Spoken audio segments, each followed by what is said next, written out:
Alright, y'all. When we last left Odysseus, he was having to drag his men away from the island of the Lotus Eaters, and now we're getting into the Cyclops.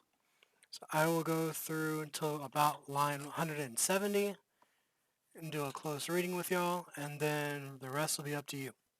So, in the next land we found were Cyclopses, giants, louts without a law to bless them. In ignorance, leaving the fruitage of the earth, in mystery to the immortal gods, they neither plow, nor sow by hand, nor till the ground, though grain, wild wheat, and barley grows untended, and wine grapes and clusters ripen in heaven's rains. So, without a law to bless them, they're lawless. They don't have any sort of civilization. They also do not farm in any way. They don't plow nor sow by hand, so they don't dig the fields. They don't plant seeds. They aren't cutting digging rows for crops. Uh, Grain, wheat, and barley just happens to grow where they live, and as well as wine grapes. Cyclopses have no muster and no meeting, no consultation or old tribal ways, but each one dwells in his own mountain cave, dealing out rough justice to wife and child, indifferent to what the others do. So they don't gather. No muster, no meeting, so they don't gather anywhere, they don't meet up, they don't ask for advice, they don't have any sort of laws or guidance. So each one basically governs himself and his family. So one Cyclops could kill his wife and child, for instance, and the other Cyclops would just be like, meh, whatever, doesn't happen to me. So, no farming, no laws.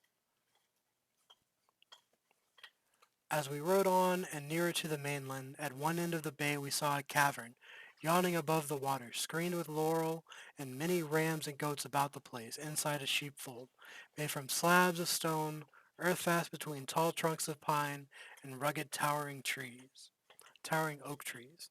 Sorry.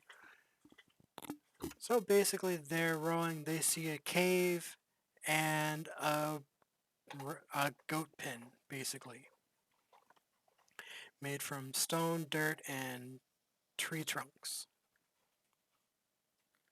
A prodigious, which means enormous or huge, man slept in this cave alone, and took his flocks to graze afield, remote from all companions, knowing none but savage ways, a brute so huge he seemed no man at all of those who eat good and wheaten bread, but rather he seemed rather a shaggy mountain reared in solitude.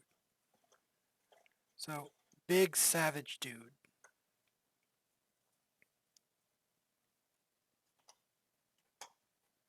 We beached there, and I told the crew to stand by and keep watch over the ship. As for myself, I took my 12 best fighters and went ahead. I had a goatskin full of that sweet liquor that Euanthes' son, Marin, had given me. He kept Apollo's holy grove at Ismarus. For kindness we showed him there, and showed his wife and child. He gave me 7 shining gold talents, which is currency in Greece, perfectly formed, a solid silver wine bowl, and then this liquor, 12 two-handled jars of brandy, pure and fiery. Not a slave in Marin's household knew this drink. Only he, his wife, and the storeroom mistress knew.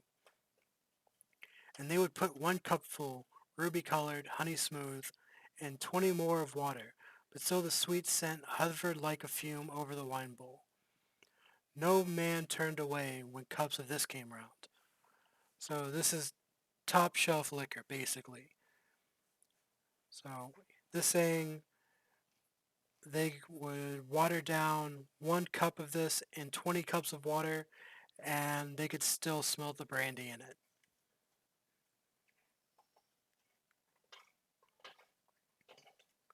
A wineskinful I brought along, and victuals in a bag, for in my bones I knew some towering brute would be upon us soon, all outward power, a wild man, ignorant of civility. We climbed then briskly to the cave, but Cyclops had gone afield to pasture his fat sheep, so we looked round at everything inside. A drying rack that sagged with cheeses, pens crowded with lambs and kids, which are young goats, each in its class. Firstlings apart from middlings, and the dewdrops are newborn lambkins penned apart from both.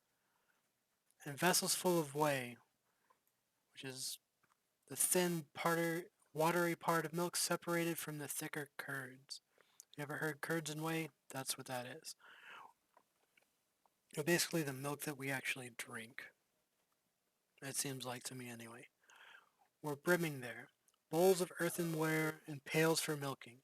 My men came pressing round me, pleading, "Why not take the cheeses and get them stowed? Come back and throw open all the pens and make a run for it. We'll drive the kids and lambs aboard. We say put out again on good salt water."